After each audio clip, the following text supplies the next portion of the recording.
Thank you so much. So, hello everyone. My name is Sadie Waddington, and I'm the Communications and Outreach Director at Coastal Quest. I'll be facilitating today's webinar along with my colleague Alexandra, who's located here with me in Oakland, California. Alex will be providing chat and tech support. If you need any help, feel free to send her a direct chat message through the Zoom platform. I want to welcome you all this morning or afternoon or evening, depending on your time zone. Our presentation is part of Coastal Quest Learning Network, which is included, it's a series, a webinar series and resources that you can use to explore Coastal Quest website you can use on our, you can explore resources on Quest website. Um, you'll also find part one of our two-part series on OCMs on the website as well. So in the chat, you'll see Alex has added a link to our Coastal Nature-Based Solutions page, and you can explore more there. You can also check out recordings of previous webinars there, and quite a few people noted they were asking about part one, which was our approaches for climate resilient coastal ecosystem conservation and restoration OECM webinar. So that can be found on our website as well and was linked in our communication as we were setting things up. The purpose of our webinar is to learn about different approaches to nature-based solutions and to promote coastal projects that are multi-benefit, community-driven, and equitable. The Learning Network is a space for participants to hear from experts and practitioners on a wide range of topics and case studies to accelerate coastal 30 by 30 efforts, which include coastal protection, restoration, as well as increases in connectivity, improvements of water quality, reducing climate risk, and access to nature. So today you'll be hearing all about our part two of the series on developing other effective area-based conservation measures. Just such a mouthful. OECMs is a little bit more manageable, and we're focusing on this for the coast. Okay, right. So thank you for sharing where you're joining us from. This is our webinar today. And just before we get started, a little bit of housekeeping. So yes, this webinar is being recorded and will be shared with all registrants. So if you've registered, maybe you weren't able to attend live, you will receive a recording of the webinar. And you can also use our closed caption option. You should see it. It's based if you look in the toolbar at the bottom for the Zoom link, you'll see that there's an option to open closed captioning on the button there in the application, and you can choose your language. We do have our chat open, so if you have any technical issues or need to reach out to us, you can direct message Alex, who'll be observing the chat. We do encourage you, however, to use the Q&A feature, which you should see um, on your toolbar. And I'm just going to make sure that it's open here. Yes, it is open. The Q&A feature, you should be able to ask questions there. Um, and then as we're going along, our speakers will be able to take a look at the questions that are coming in. Some of them they may be able to answer directly. Others we may pull out and use during our Q&A session. So today's webinar topic, for our topic today, we have an amazing group of speakers who will be sharing their expertise. They'll be speaking about OECMs, protecting and restoring coastal lands using these tools. They'll also look at how coastal OECMs provide multi-benefits for people, for nature, and also are working towards meeting our 30 by 30 goals. And we'll also explore tools and resources that are available to you to help with with your design of OECM projects and evaluating existing areas.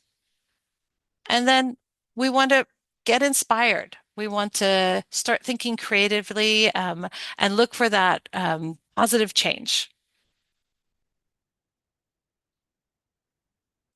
So on our agenda, each speaker will have 10 minutes to present, followed by a facilitated Q&A session after all four speakers have spoken. I'll do a little reminder in between to get those questions into the Q&A area. You're welcome to ask these questions at any time during the presentations. We won't stop, but we'll be gathering those questions as well. And our speakers are able to review the questions and can respond as we go along. Really quickly about Coastal Quest, for those of you who don't know us, I wanted to share a short introduction about Coastal Quest and our mission. The mission of Coastal Quest, we're a nonprofit located in Oakland, California, and we are working on a global scale with a lot of projects along the Pacific coast, all the way up our shorelines here. We work with partners to accelerate solutions to build resilient coastal communities for people, nature, and climate. We have two main goals that we're working on, which is to build multi-benefit solutions for healthy and resilient coasts and to increase coastal resiliency for vulnerable communities and economies. You can read more about us on our website. So let's get started with our webinar for today. Part 2, Developing Other Effective Area-Based Conservation Measures, OECMs, for the coast. I want to introduce our first speaker, Dr. Kirsten Baruda Culvert. And Kirsten, I'm sorry, every time I have a challenge with your last name, so you can correct me when we get started. Kirsten studies ocean places along the U.S. West and Southeast coasts and around the world. Her goal is to better understand the connections between the healthy ocean ecosystems and the people that depend on them. As part of this work, she co-leads the MPA Guide to share science from marine protected areas, MPAs. She is continuing her work on other effective area-based conservation measures, OECMs, with partners worldwide to develop a guide to marine OECMs and other effectively conserved areas in the ocean. Kirsten, please go ahead and share your screen and start your presentation. Great. Thank you, Sadie. Hello, everyone. I'm so delighted to be here. I am going to share my screen. Thank you. And straight to presenter view, hopefully. Great. Okay. It's great to be with you all. Thank you to the Coastal Quest team for inviting me today, and especially for inviting me back since I got to be part of the first part of this web series. And I want to begin with that gratitude to the Coastal Quest team and also to the many folks that I'm here sharing the work of today. So our team at Oregon State University, Bonnie Meny and Jenna Sullivan-Stack, were instrumental in this work. And today I'm sharing what a group of 78 authors has been developing and newly publishing about marine OECMs. So I'm here today, and I would guess we're all here today to join together around supporting thriving places in the ocean. We want to recognize what exists, and we want to accelerate more of those areas. International and national targets are galvanizing some of that action, but at its core, we want to make sure that actions are meaningful, they're equitable, and that they're effectively conserving ocean places for nature and for people. The international targets is the world where I'm operating at the moment. And the Convention on Biological Diversity created an interesting policy moment when the Kunming-Montreal Global Biodiversity Framework came into effect. And target 3 is something you may have heard about because the signatories to the CBD have committed to effectively conserve at least 30% of the ocean by 2030. It includes coastal and marine areas, and named in the target are MPAs, which we know well, and marine OECMs, which there are a lot of questions about, and we're here to talk about today. The target requires that these areas be effectively conserved and managed, that they be equitably governed, and that they recognize and respect the rights of Indigenous peoples and local communities. So across these two named types of area-based conservation, protected areas and OECMs, IUCN has developed guidance about OECMs, both on land and in the water. And as part of that, this really helpful graphic that illustrates some of the different purposes and applications of protected areas and OECMs, from water sources within a watershed all the way down to ocean places. And you can see how protected areas, which are in green, have that name to them. And a lot of these are reported to the World Database that the UN Environment Program manages. These areas in orange, everything from that water source to a free-flowing river to a lake, a riparian buffer, down to locally managed marine areas, for example, are a spectrum of different areas that may or may not effectively conserve biodiversity, and as a result, potentially count towards targets, but even more importantly, be recognized for effective conservation happening there. Now, by definition, this is from the CBD. OECMs are areas that are established for other purposes. They're not protected areas, but they still achieve biodiversity conservation. A wide open definition that gives us a starting place. Right now, this is from the UN's World Database on Protected and Conserved Areas. Reported MPAs and marine OECMs cover 9.97% of the ocean. I spoke about this last time, so I'm here to give an update. There's been some movement since then. We're now at almost 10%. The great majority of that is still MPAs. They account for 9.75%. And marine OECMs are still relatively smaller in number on the reporting side in terms of who decided we want to report these to the World Database.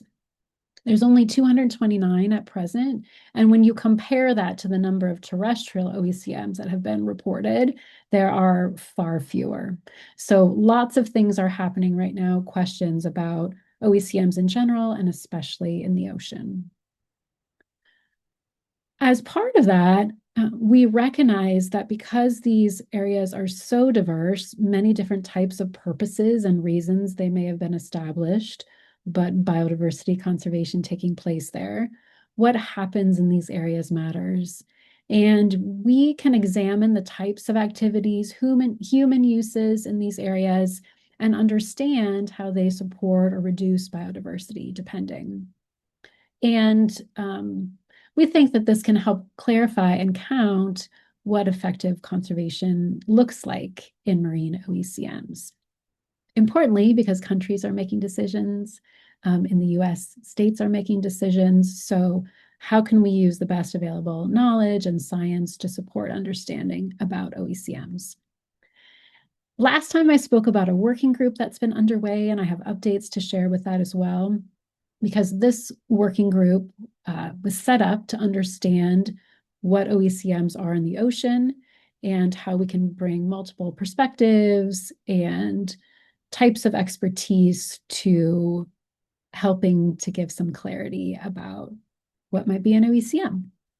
So we're a group of experts and knowledge holders that are working to better understand OECMs in the ocean.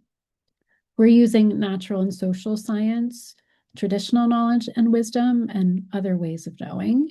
We are from at least 31 countries and territories, including some of us are scientists, Indigenous peoples, local community members, policy experts, experts in the private sector, and practitioners, and a number of different organizations, from UN Environment Program to the UN's Food and Agriculture Organization, IUCN, the International Indigenous Forum on Biodiversity, and many universities and NGOs, some of which you see listed there.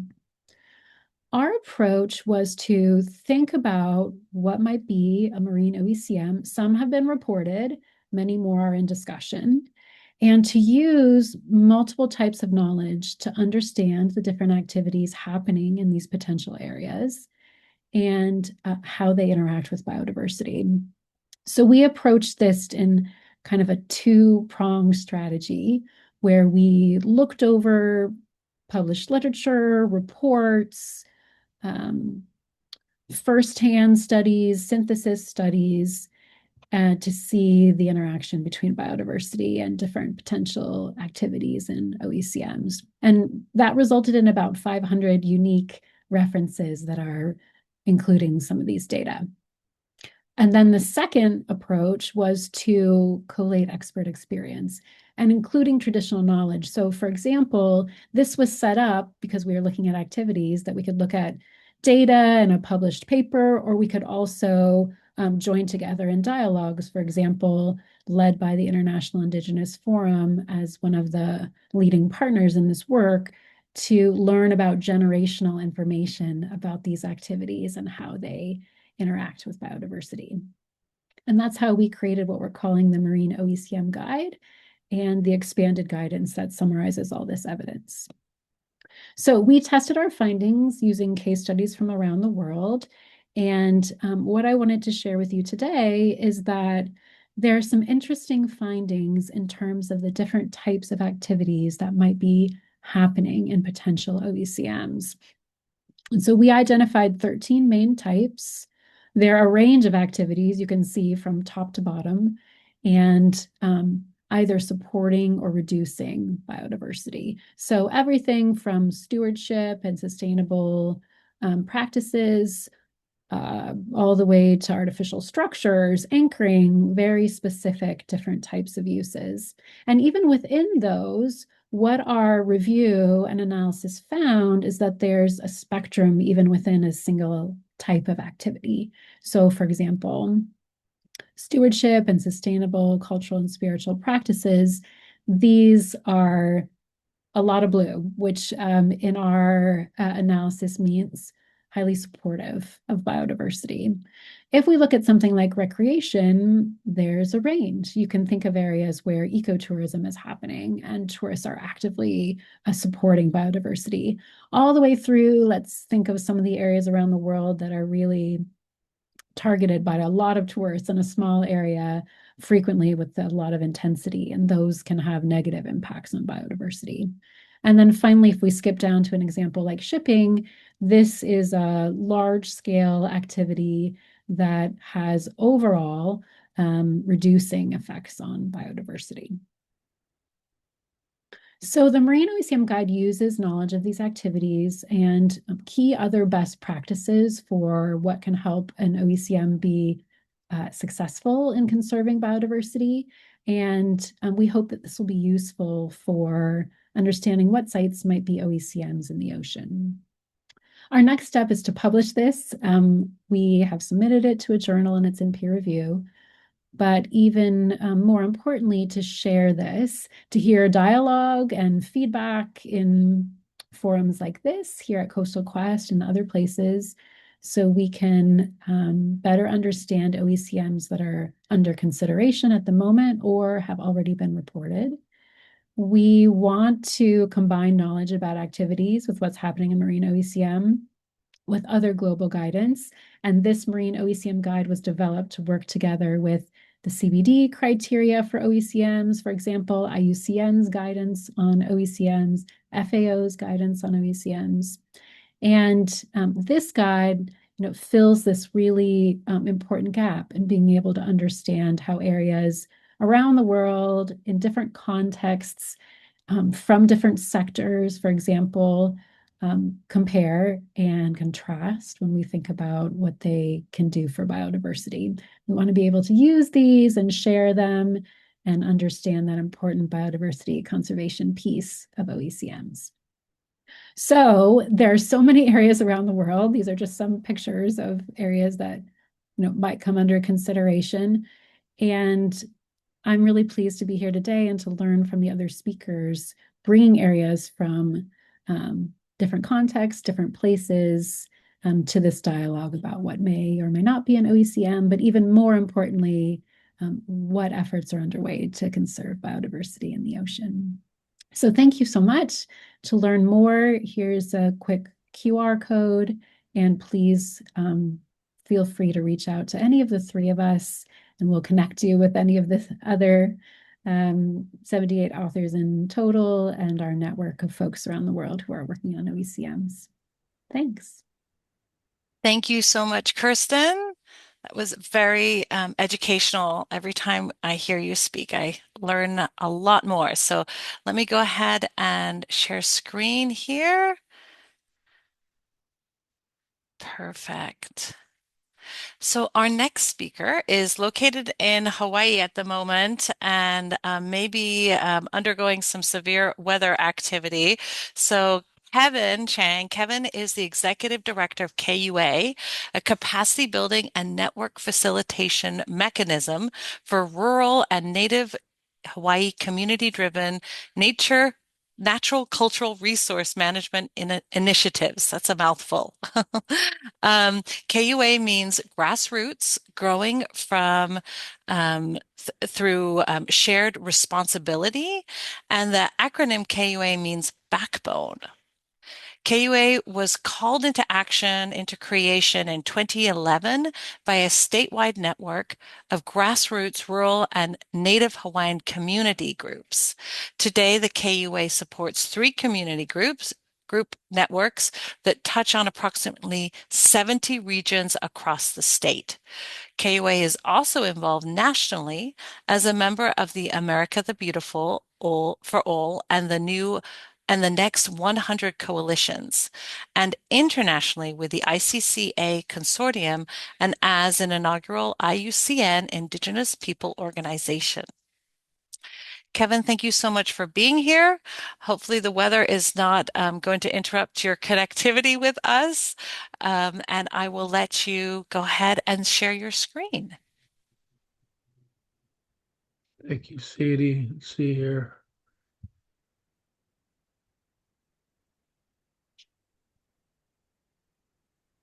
You see that?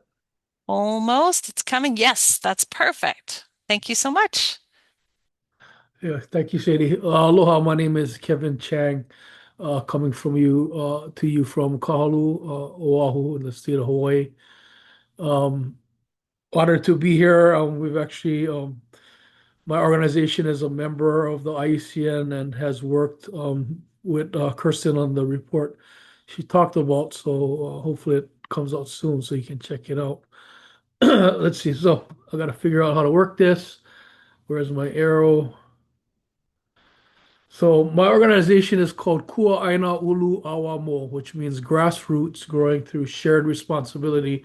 Our acronym KUA actually means like back or backbone. We were created as a kind of movement network support mechanism for communities trying to build a movement around greater community-based natural resource management, especially in rural Native Hawaiian communities. And so OECMs are important to us. It's a stupid acronym created by policy wonks who have probably never caught a fish in their life and don't understand that these kind of word salads get in the way of actually doing. But right now, it's an important acronym for us because I think all of our work really has to do with OECMs. I cannot see my arrow over here. If you scroll a little bit over to the left, it should pop up for you. There you Yeah. go. Yeah, I think if I just click the screen, it moves. Okay, so this is just a photo of our kind of founding members who met in 2003. About a dozen or so rural Hawaiian fishing communities created a network called Ealupu, which means move forward together. And over time, as they did their work, and their work really, in terms of being a network, was connecting, sharing, gathering, finding common ground, building on governance, and growing in their work. And as they did that, they realized they needed uh, a greater kind of long-term support for what they do, and that's how KUA was created. Today, KUA actually supports three networks now. Ealupu, which in those dozen or so communities have grown to over 50 communities.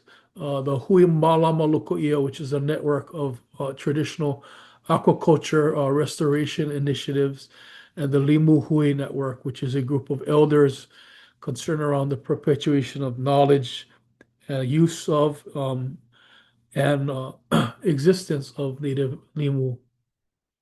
And our work really is to connect them and help them work together in shared responsibility to take care of our environment. And OECMs, although it's not a term that is used in Hawaii or the United States, as far as I know, is an important concept for us to understand. Um, our folks got together also because they have a vision for what we call Aina Momona, which literally means fat lands, to return to a state in which our lands better care for us. Today, we import 90% of our food, and much of our environment when a tourist comes to Hawaii really is an environment that's degraded by invasive species. If you wanted to see the real natural Hawaii, you got to go deeper into the ocean, further out from the shoreline, or higher up in our mountains. And we want to see our lands more resplendent like they used to be. What we do is we bring them together to gather. We find them training tools. We facilitate meetings. We support efforts for advocacy. And what I'll talk about a little bit today is really how our efforts in advocacy are helping to shape a kind of environment to support what we call OECMs. Um, our core reason for doing our work is really these four purposes. We want to see our communities lead. We want to see them become the resource managers. We want to see the work they do sustain themselves, and we want to see them adapt to a changing environment. And you'll see later that adaptive management is the kind of management our folks are pushing for because it's closer to the traditional way communities in Hawaii manage their places. Today, our network expands beyond a dozen communities. Sadie said 70. I think actually today it's really even closer to 90. We just haven't updated those numbers, but this map kind of gives you an idea. All these different communities here are not just doing shoreline work. The truth is, I think in Hawaii, our shoreline work on OECMs extends from kind of strategy, the fact that the ocean is less contested, is more contested. On the land, people know where the lines are drawn and who owns this or that. In the ocean, it's different, especially in Hawaii, where the public owns the ocean. Um, we see our work as kind of embodying a number of strategies. So this kind of collective action, sort of upside down pyramid, really, I think reflects what we do. Our work really is a cultural strategy that our communities are changing minds and restoring culture on the ground. Through changing minds, we begin to change the relationships and the power dynamics in our communities and in our government. And through doing that, we begin to change the way resources flow and practices in the governance and management of the environment goes, and policies, which I'm going to show you towards the end here. Um, when we think about policy, we think of what I call the konohiki mindset. In old Hawaii, we had a person called the konohiki. Kono means to entice or to bring in. Hiki means to do. And the idea of this person called the konohiki was they were a person embedded in their region or in their community who had the ability and the understanding of their community to bring them together to find common ground about how to manage their place-based resource issues. And so konohiki really means like the ability to entice, to create a willingness in the people to be a part of the solution and how we care for our environment. And I use this sort of image here sometimes to think about our work because working on OCMs and larger policy issues require us to think about what is kind of the time, what kind of how time works in our work. And this is what's called a PACE layer. It's created by this guy named Stuart Brand of the Long Now Foundation. And it talks about layers of PACE and thinking about where we're working in to understand how things take in terms of length. And I think that our work, which is a culture strategy, works in these layers here called infrastructure, governance, and culture. And when you look at it in this way, it gives you some patience in understanding that the work we're doing is a long game. We're not acting as individuals, we're changing ourselves as a community. And so, one of the reasons our folks got together in 2003 was because one of them had created a law called the Community-Based Subsistence Fishing Area, which to me is an OECM. Community-Based Subsistence Fishing Areas, another long acronym, I just call them SUBISFAs, um, were created in 1994 and really are probably the first kind of law in our state that implied a certain co-management, a spirit of co-management. And it's the only law that allows a Native Hawaiian community connected to a place to govern and manage their resources based on their traditional practices. As a result of creating networks and working together, today there are at least three of these CBSFAs. Um, and looking at the information I showed you before, the work in establishing them is kind of a long game, but today they're a real thing. So they are real OECMs. 3 years ago, in regards to uplifting things like co-management and the development of OECMs, we helped support the passage of an adaptive management law, which now shortens the ability of the resource managers to impose prohibitions or other rules to better manage the resource when they see an imminent threat, rather than it taking years to pass something. Now it can take a month or so, which is a big deal. And it is something that means that decision making can be closer to the ground, that the person who embodies the Konohiki or the Konohiki mindset can have a stronger role in changing policy on the ground in real time in partnership with community and government. And lastly, we're in our legislative session now. We'll see how the weather affects their ability to meet this week. But we have a bill currently in play that's crossing over from our House to our Senate, House Bill number 2218, which is a bill to create the authorization within our state to enter into co-management agreements with communities doing stewardship. We're hoping that this bill, if it passes, will lead to more kind of deliberate and strategic partnerships and collaboration between our government and communities. We've recently helped pass what we're calling a green fee in Hawaii, which generates tax in revenue off of the tourism coming into our state. This year, that revenue will generate at least 40 million, which the state is at least currently talking about going into to support community-based management. So potential funding for real OECM development and actual capacity between government and community. And this is just more information on that bill.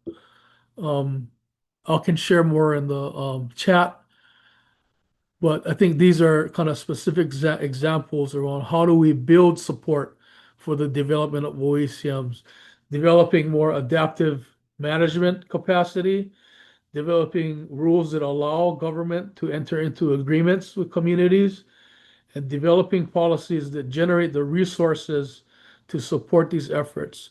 They cannot just be volunteer efforts. They have to, in the long run, employ our people to be part of the solution and develop a part of our economy that is restorative. And I think that's it for now. Thank you very much, everyone. Thank you so much, Kevin. Really appreciate that. And just a quick plug. So the Q&A is open. I'm seeing a few questions coming into the chat, which is fantastic too. We want to make sure that we don't lose those for our speakers, though. And Kirsten, thank you for responding as questions are coming in. That's fantastic. Please go ahead and use the Q&A option. I see one question in there already to ask questions, and our speakers will be able to address them as we go along. Okay, our next speaker is Natalie Herendeen. Natalie is the executive director and attorney at Monterey Waterkeeper, leading strategy, fundraising, clean water programs, and Clean Water Act enforcement.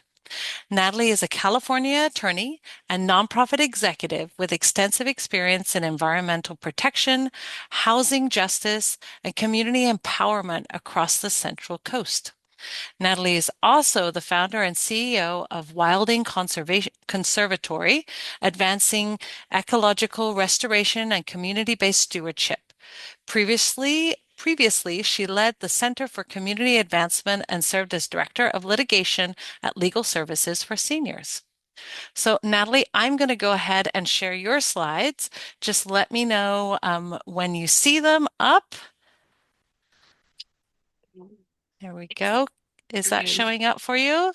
yes, it is. Thank you so much. No problem. And Um, just let me know when to advance. okay, thank you so much. So, hi everyone, and I'm so honored to be here. I just want to start with that because I feel a little newer to this world than our two prior speakers, and it's a genuine honor to be asked to speak. A Monterey Waterkeeper, one of the large projects that we've been working on for the past few years, is the nomination of the first marine protected, it's a marine protected area, the first area of special biological significance that has extra layers of protection in over 50 years. On this slide is a picture of Point Thur, which is if you want to advance to the next slide. Point Sur is an area, if you guys ever come to visit the Central Coast, I'll take you on a tour. It is an area in Big Sur, or close to Big Sur, that is basically pristine. And so, for some reason, a lot of areas of special biological significance, which have extra layers of protection from the state water board and our regional boards, they have they stopped nominating them. And so, our group, along with the would I'm sorry, a question popped up, it distracted me. Um, Decided to basically there was no process for us to follow. So we came up with a petition and we've been working with the regional board to do this nomination on the state level. And it's the first of a kind in 50 years. So it's been kind of a trial by error. Um, right now, what we've been working on the regional level to bring this petition to the state is that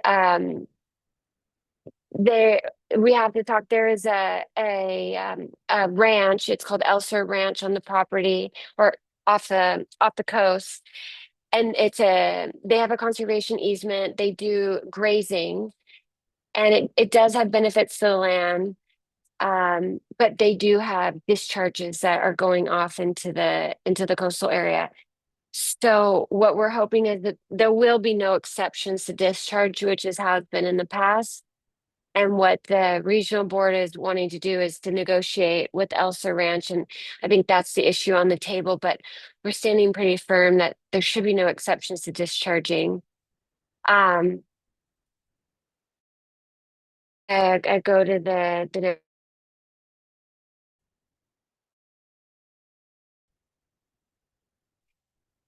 okay. So there are only 45 for MPAs in California that have this extra layer of protection from water quality degradation in the form of areas of special biological significance. And so this area covers 50 square miles of marine habitat. including a complex rocky reef, kelp forest, and an underwater sur canyon. And adjacent to this area is one of the few remaining spawning areas for the very important and endangered steel, which is at the mouth of the Big Sur River. And these steelhead come through and the Carmel River, and the Carmel River is in a lot better shape, but the Salinas River is a very degraded river. So this will be, again, as I said, the first ASBS that has been, I mean, I believe is going to be accepted. I mean, the process hasn't been finished. The problem with the regional board is that it hasn't been a priority for them. So even though we've been working on this year and this last year, everything slowed down significantly. And so there were other projects they were working on, including if you guys are familiar with in Diablo Canyon, which on a statewide level we're involved with on some scale, but there's a water keeper in that area. Um, and they've also been very involved in the alternative water supply program. But now they have a new staff, and so I'm really hoping my goal is to really push them. My first year, I didn't have my sea legs, so to speak. So I wasn't really sure on like how far and how fast I could push them. And then even though I've been doing advocacy work for the past 11 years, when you're in a new arena, sometimes you want to see the lay of the land, but our regional board and the Central Coast is very progressive and they are a great group of people. So now I realize they have a new staff member. My goal is actually to get this process done in the next year and hopefully work on new nominations.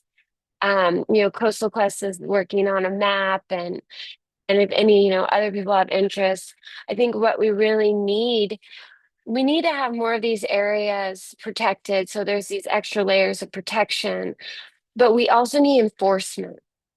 And so, which is, not part of this process, but I think as we're conserving these areas, and, Kevin talked about it a little bit, we have to have, community needs to drive enforcement. We need to really say, okay, the rights of nature matter. If that's the importance of this 30-30 movement. If we lose our wildlands, if we don't protect what is left, we're setting up our own failure, right? And what are we leaving for future generations? And we don't live in a silo, we live in an ecosystem. And biodiversity helps that ecosystem thrive. And this area, Point Sur, and kids go out there tide pooling. It really is one of the most pristine areas in the region. And so just very, very excited and honored to be working on it. But again, I want us to do more, right? I really want us to look at, California and this is a global effort and Hawaii is doing a lot. And how can we all, as a global community, come together and say, people and nature and biodiversity over profits. Somebody told me once, nothing's free, and if it is free, you're the product. And I would say we're not products. And we have to stop looking at things as like there's restrictions on take and community fishing and stewardship are all very, very important and part of sustainability. And those are the models we should look to rather than these models that, come in and degrade our environment and take without this element of reciprocity, which I think is just so important. So our champions of, protecting nature, reminding others of reciprocity.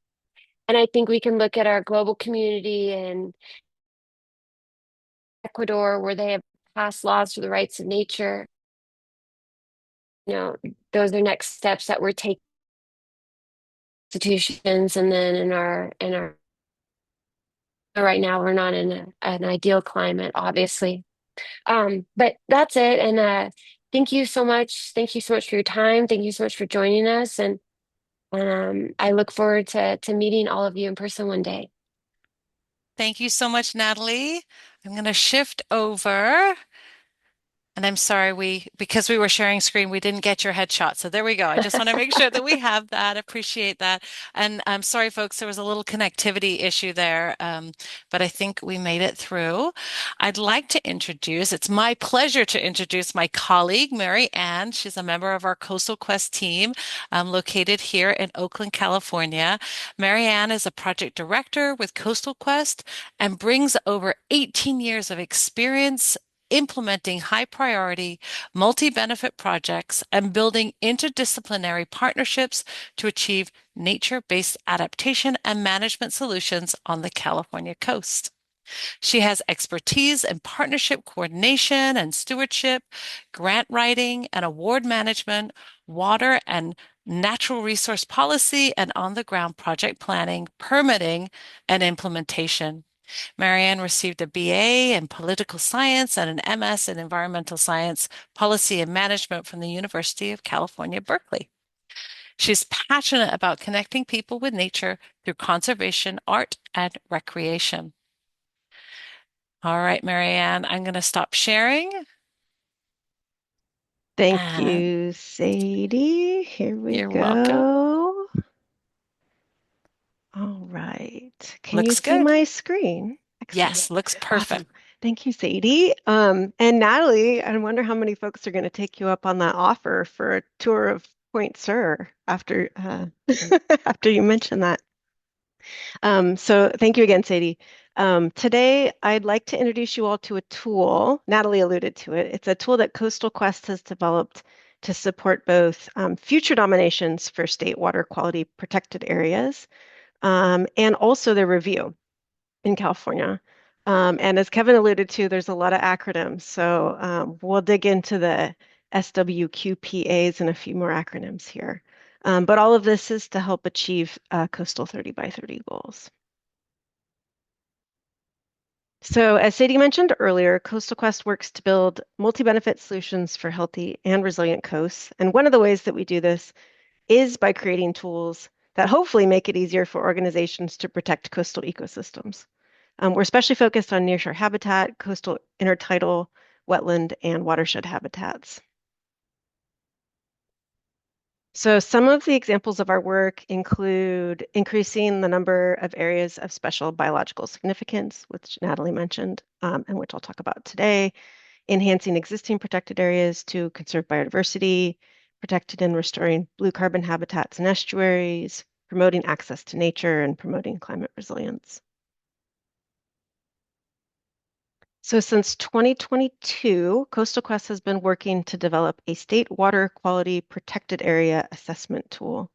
And the effort began really in response to a landscape assessment that we had conducted, and it identified SWQPAs as an underused and potentially very valuable way to strengthen coastal protections and advance 30 by 30 efforts using this lens of water quality. So as Natalie alluded to and sort of covered a little bit already, I'm going to give maybe a little bit more detail here. SWQPAs protect marine species and communities from undesirable alteration in water quality.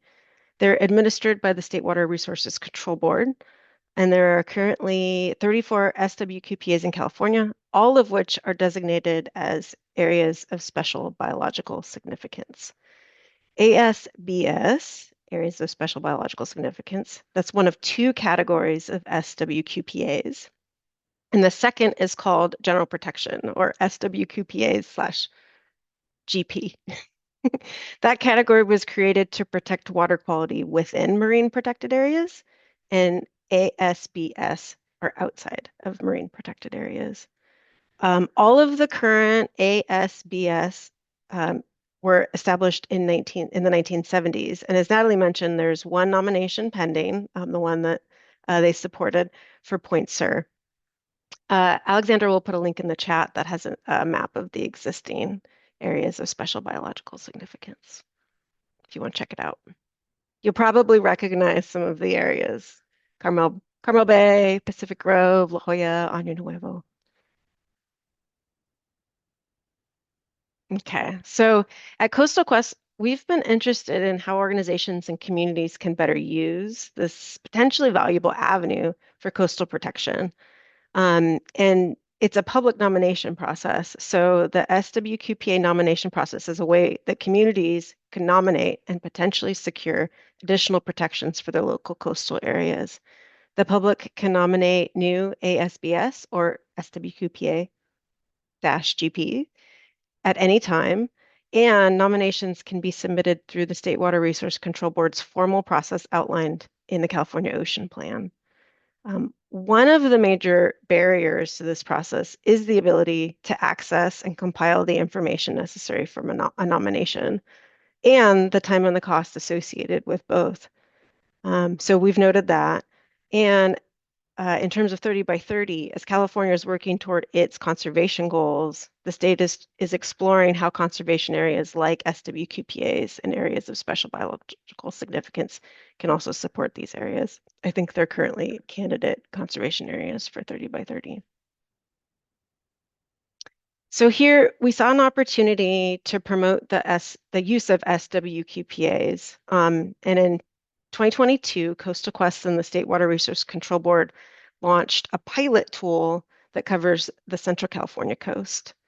The GIS-based tool, which is both a dashboard and a database, is designed to help assist the state in reviewing nominations and also to support the decision-making and information gathering necessary for future nominations for both areas of special biological significance and general protection. To date, Coastal Quest has leveraged about $200,000 in funding to help develop the initial pilot tool. And it was met with positive reception that highlighted both its broader applicability. So we've secured some additional funding to help expand the tool across the entire California coastline. A little bit more on that later. So here's a little preview. It's a screenshot, but we'll put a link and give you a QR code so you can access it. Currently, complete data are only available for the Central California coast. The tool includes various types of data that are needed for the nomination process. They include data around infrastructure, natural resources, species biodiversity, habitat, recreational benefits, and water quality, really trying to link the data layers with what's necessary for the nomination.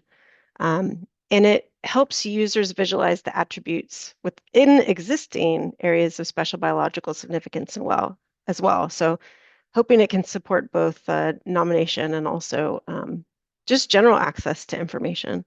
The tool also integrates spatial data across multiple layers that can help agencies evaluate ecological and biological benefits, economic benefits, and water quality impacts. So we're hoping that the tools can be used and is being used to inform decisions on the potential for new ASBS sites as well. If you'd like to check out the tool, explore it further, we've included QR codes for both the tool and we have a tutorial on the Learning Network that Sadie mentioned. Alex will put links in the chat as well. So we've got a demo on the left and then the tutorial on the right. And we'll also provide you with contact information at the end if you want to reach out to us with any questions.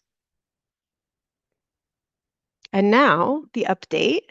After launching the Central California Coast Pilot, the State Water Resource Control Board and CDFW expressed interest in developing a statewide coastal GIS database.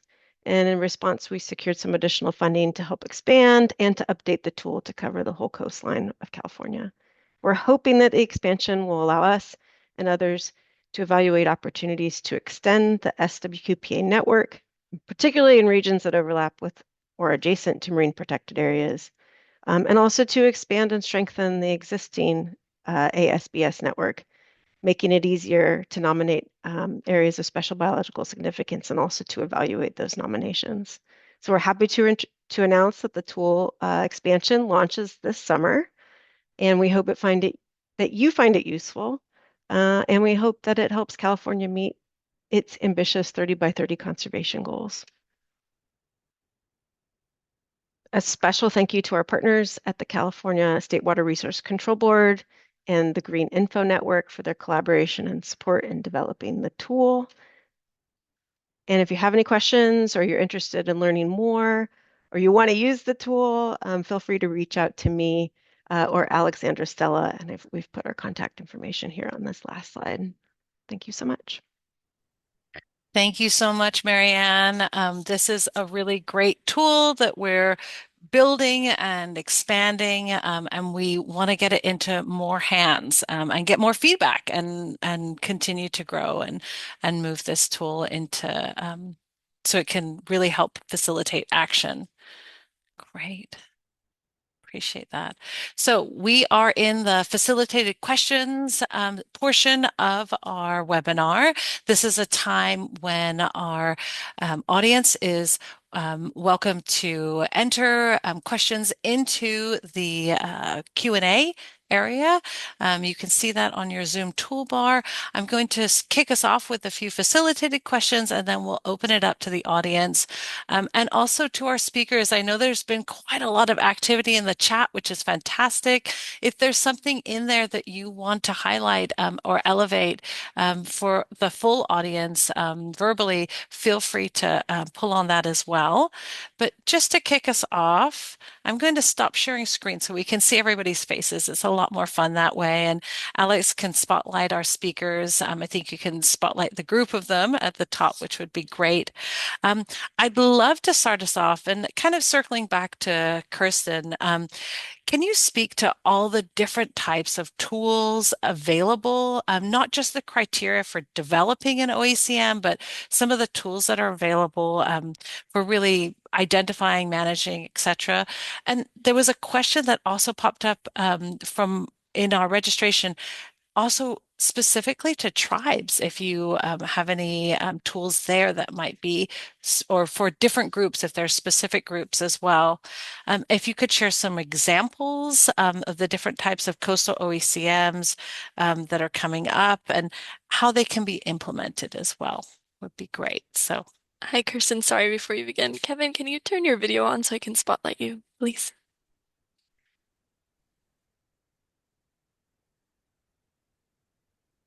thank you. Okay. Great. Okay, thanks. Thanks for the question. So about tools, about types, about Different tools that are actors. available. Yeah, Yes. actors and rights holders. Yeah, importantly. Great.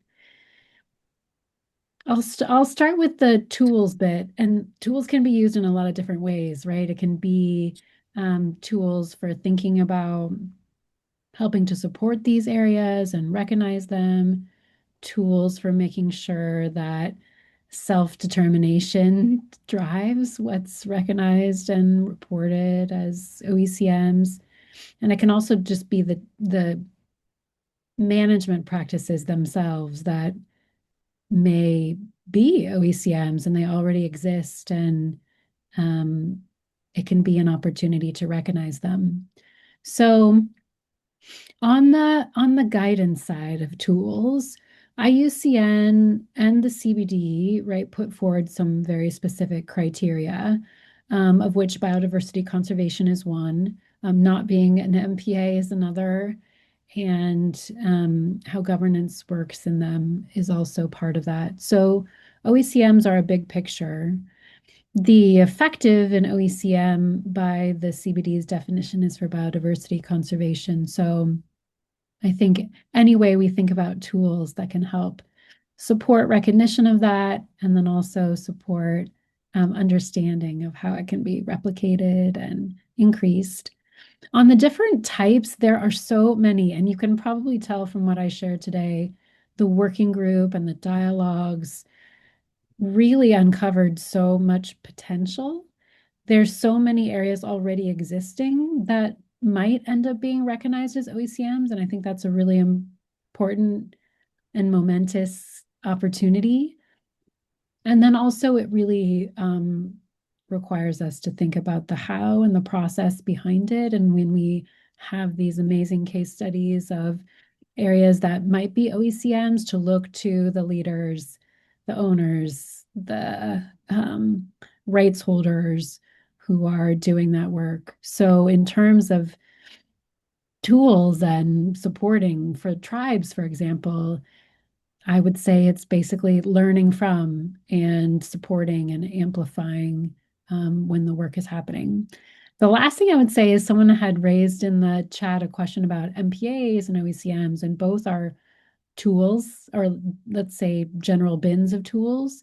But it's very interesting, right, that so many OECMs are coming up where biodiversity is a central focus. I would say in many cases, it's just not separated from the needs and the knowledge and the well-being of the communities and those that are stewarding them and bringing them forward. So both can be important, and OECMs definitely, biodiversity conservation being at the core, is part of what the goal is. Thank you, Kirsten. And if other speakers have additional insights they'd like to add, please go ahead and raise your hand, and we'd love to add that in. And I actually have a question for Kevin, if I may.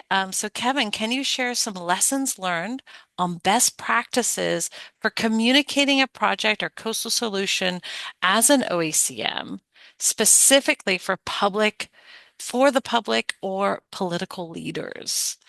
So I know that you've been doing a lot of that policy work. And how are you going about communicating OECMs with our political leaders and our general public? Well, one is we don't use the term OECM here. Mhm. Um, so we don't, you know, we do when we do educate people about them using that term, it's usually to talk about what we're doing having global and national relevance. Because I think there's a global movement among many indigenous and local communities to have greater kind of control over their environmental destiny. Um, and so we use it more often to ground our work in something bigger than just what communities in Hawaii are doing. As far as the terminology, the acronyms and things like that, it's not highly used yet here or in the United States. I'll hear it like if you go to like a CBD or these big treaty negotiation things. Like for example, I think I in a week or two I may have to go to New York for this BB&J negotiation at the United Nations peanut butter and jelly treaty. But I'll probably have to use that acronym more in that realm. I kind of have to learn how to use it more. I often use it more often, like when I'm at an IUCN event. But we definitely like, I guess I would cage it in the terms of how we talk about OECMs here. We call it co-management. Um, we'll maybe call it adaptive management, depending on the case we're talking about. But otherwise, I don't want to distract them with a long acronym or phrase until we're actually officially using it in state or federal law.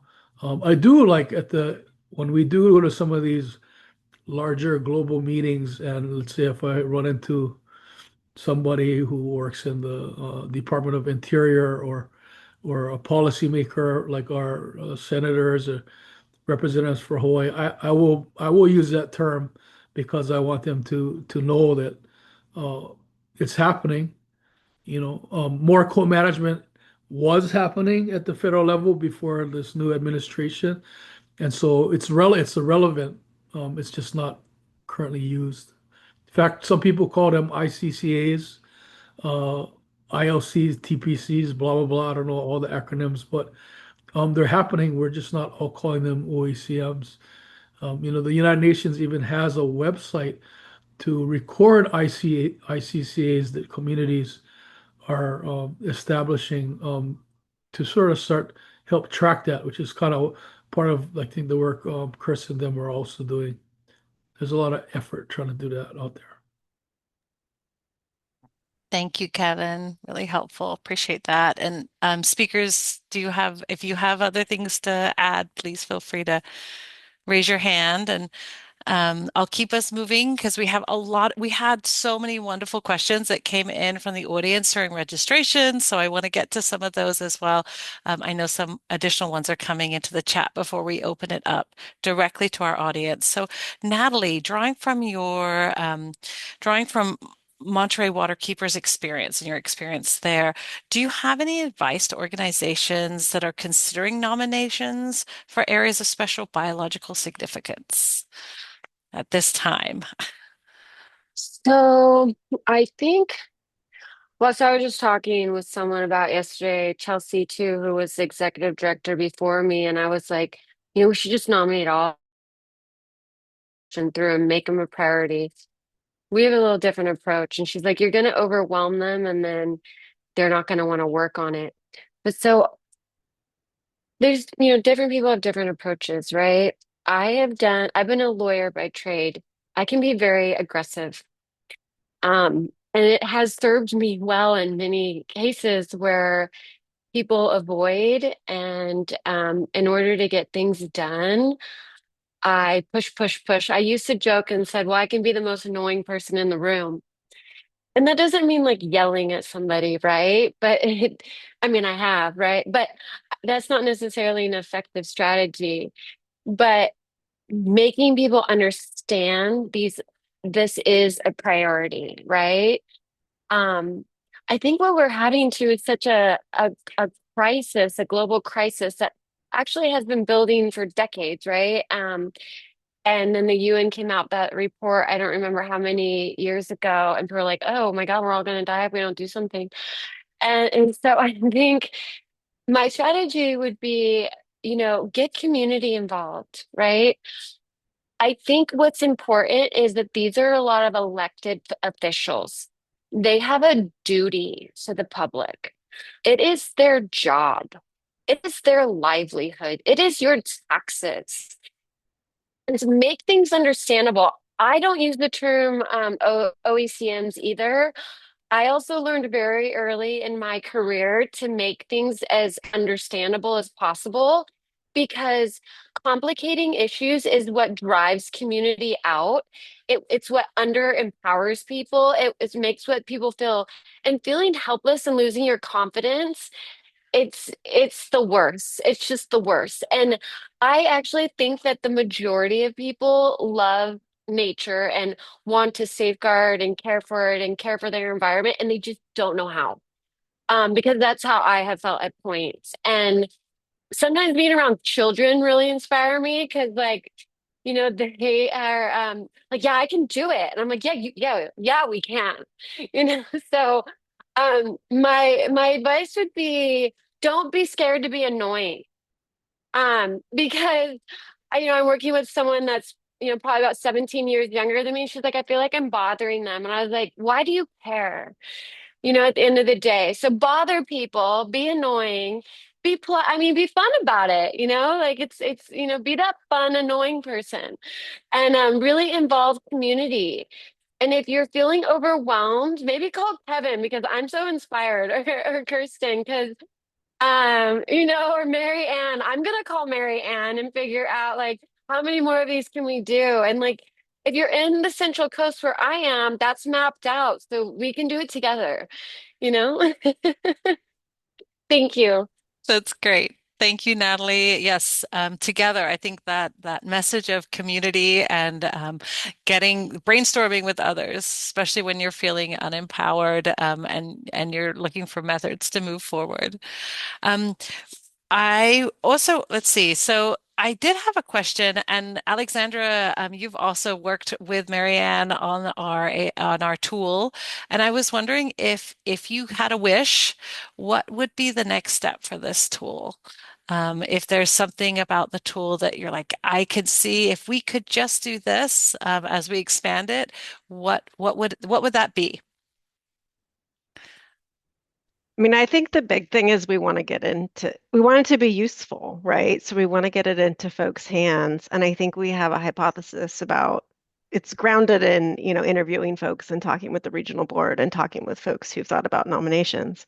But I think we want it to be something that's helpful and usable. And so really hearing from folks about what's working with it and what isn't and what might need to be changed. And yeah, I think that's the biggest kind of next step is, we're expanding the geography, but really it's about making it something that has value and utility in future action. So, Natalie, we should talk. And anybody else who's got feedback on it, especially as we launch it statewide, I think we want to hear from folks about what's needed and what is and isn't working. So that's what I would say. I don't know if Alex, you have anything you'd like to add?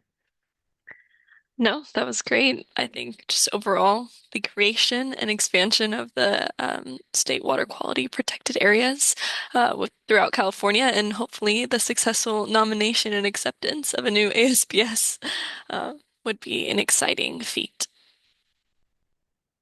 Thank you both. That's super. And I am seeing several questions coming in our chat, and then also coming in to our Q&A. And I did just want to flag this might. If our speakers have an answer to this or resources, Aviva has reached out with a question with regards to various ecological artists, and if wondering if our presenters are aware of various ecological artists, including the late Harrison's. Her own work with ghost nets, I think, has been very prolific. But Aviva, if you wanted to come off mute and actually speak, I think in your own words would be better than mine if you want to ask your question. Well, thank you. It's an honor to participate with all the wonderful presenters. It's very, very inspiring. But there are a number of ecological artists around the world who've been creating models for a long time, but we mostly work out of the institutional framework. The premise that a lot of us brought to conferences, especially in the 90s, was that ideally scientists should work with us because we are the experts at communicating. And it's been very hard to bridge that gap and very frustrating too, because there have been some extraordinary models. I think of Merle Lederman Euclides and her work on fresh kills that could reinforce the kind of messaging that's necessary right now. So again, I'm curious whether you are aware of some of this work and to what extent you may be interested in reaching out or working with us. I open this up to all our speakers to learn more or to make connections. Oh, I put a link to a friend of mine in the chat. His artist named Solomon Enos. He's more a visual artist, but he also is good at pontificating on our culture here in Hawaii.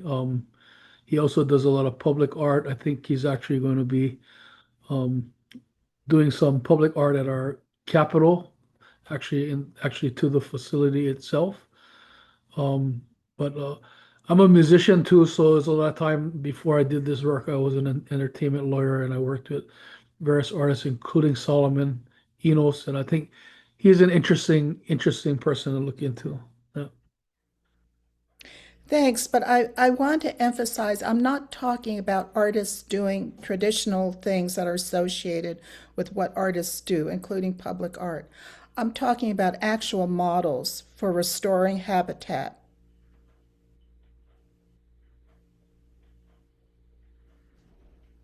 Well, then everyone I work with is an artist. Maybe I can, yeah, jump in if that's okay, Sadie. Aviva, thank you so much for sharing that. And I'd love to grow my knowledge about what that looks like in practice and in visuals for the working group that's been thinking about marine conserved areas around the world, communicating, integrating different ways of knowing, of which art and the kind of models you're describing to us sound like part of, is so crucial. And to Natalie's point earlier too, how we first generate ideas together and do that creatively sounds like what you're talking about. And then also how we then communicate that to those outside of the original space of ideation and brainstorming. So like 100% on board. And the more that you can maybe put something in the chat so that we all can understand better would be really appreciative. Thank you so much. Thank you, Aviva. I appreciate the question and getting us to think in different ways about how we approach solutions.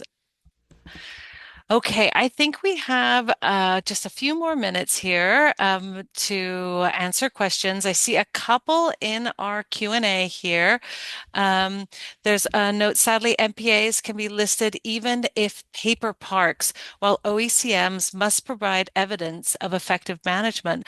Thus, the coverage is far below the California 9.9%. I don't know if others have comments with regards to that. There. But yes, having that the sort of implementation of the that evidence base can be challenging versus other areas. Great. And then I'm also seeing how are folks in the US approaching working with Indigenous nations? And is there any legislation that supports formally engaging in co-management and consensus decision-making partnerships? So I'm not sure if that's crossed over. I know we talked a little bit about Indigenous leaders earlier, but if there's any specific co-management consensus decision-making partnerships that you're aware of. Go ahead, Um, Kevin. I think that's something that, when I talked about cultural strategy, I think that we're trying to lay the seeds for that to continually work and it be improved on. I think this co-management law will hopefully open that up more and help the government officials be more willing to do that kind of work.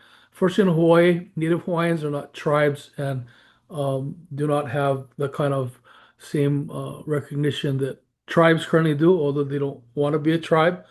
Hawaii was once a nation overthrown by the United States. And so I think of our work really in the context of your question is increasing governance regardless of the kind of mechanism we govern through and to prepare our community for greater environmental governance, especially through the action of stewardship and management. Thank you, Kevin. Do Kirsten, Natalie, Marianne, if you have additional thoughts to add on that. I think I would just say quickly to the CBD targets, all 23 of them, that target 3 that I spoke about is part of center human rights, respecting and recognizing Indigenous peoples and local communities, and interweaving that with the biodiversity conservation is actually a policy innovation that I think, yeah, time to amplify and for the US to get on board with that too. Thank you both. And I'm seeing in the chat we're teaching each other here and sharing knowledge. Emily has posted the California Ocean Protection Council has a tribal engagement strategy that emphasizes early, often, and meaningful consultations, supports the development of co-management agreements. And there's a link there as well. So thank you for sharing that as well, Emily. Okay, we're coming to a close here, but I did just want to quickly share screen again and thank our speakers. Thank you so much, Kirsten, Kevin, Natalie, and Mary Ann, for your time today, for your meaningful presentations. And we do actually have a poll that we would like to run for those of you who are still with us at this time. This is just a quick poll to help us improve and build on our webinar. There's only 4 quick questions. So if Alexandra, if you could just post that, thank you so much.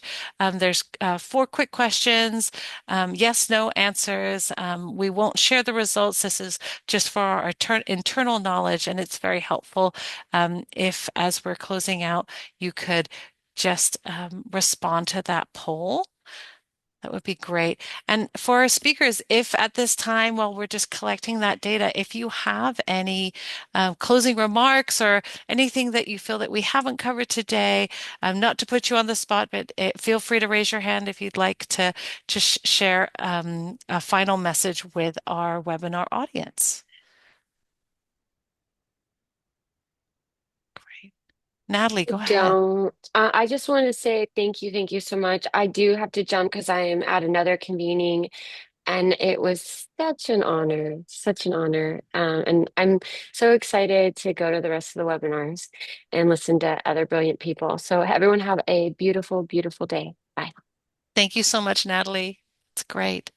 So we just have a few minutes to talk about our coastal funding database while those poll entries are coming in. And I want to pass the mic over to Alexandra, who's been very much working on the coastal funding database. So shall I continue to share, Alexandra, and you can Yes, that would be great. okay, go for Thank it. you. Of course. Hi everyone, I'm Alexander Stella, a project manager here at Coastal Quest, and I wanted to just quickly share about our coastal funding database. Coastal Quest maintains a database of funding opportunities supporting coastal resilience programs and projects benefiting people, nature, and climate. And this database was in response to our 2023 March webinar series, where participants expressed a desire for a tool to help identify funding that supports coastal resilience and nature-based solutions. So every week we've been updating. You can go to the next slide. Thanks.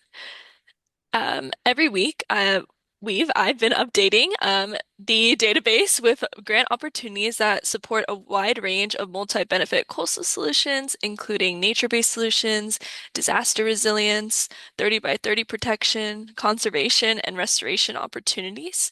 And the coastal funding database provides opportunities all across the world. We have international opportunities, U.S. national opportunities, with most of our U.S. national opportunities focused on California, Oregon, Washington, Alaska, and Hawaii, but not limited to. We definitely do still upload opportunities in other states. And so about each week, there are approximately 10 to 15 new opportunities uploaded. And if you want a little pro tip, you can look to the added date on the database, and that'll show you the newest opportunities. And especially if you know the last time you checked, you can look at the added date to see what is new since the last time you checked. And lastly, we're excited to announce that we have added a new category to this database, wildfire, to highlight funding opportunities for wildfire preparedness, resilience, and recovery. So if you're in a space that is looking for wildfire funding, we, I believe, have about 15 opportunities already uploaded to this category, and we'll continue to add more. And if you have any opportunities within your organization that you're looking to showcase, please reach out to me and I can put my email in the chat. Thanks so much. Thank you, Alex. That's fantastic. We've been getting such great momentum on the Coastal Funding database. You can go ahead and use the QR code here to sign up as well. We'll put the link in the chat. I think we can go ahead and close our poll out. Thank you so much, everybody, for responding. And just quickly, some next steps. So this session is recorded and we'll be sharing it online and also emailing all our registrants. Sign up for the biweekly emails with funding opportunities and visit our coastal funding database regularly. And then reach out to us if you have any questions, suggestions, or opportunities even to collaborate and to build. So, and be on the lookout for future webinars and resources. We're always looking to develop more tools. Great. Stay in touch. Here is ways to connect with us on social media and LinkedIn. We also have our general coastal nature-based solutions email address over here, and this connects to Mary Ann as well with her email for direct connection there. And that concludes our webinar today. Thank you so much for joining us. We'll go ahead and close the poll. Thank you. And we look forward to seeing you at our next webinar. Thank you so much. Have a great day.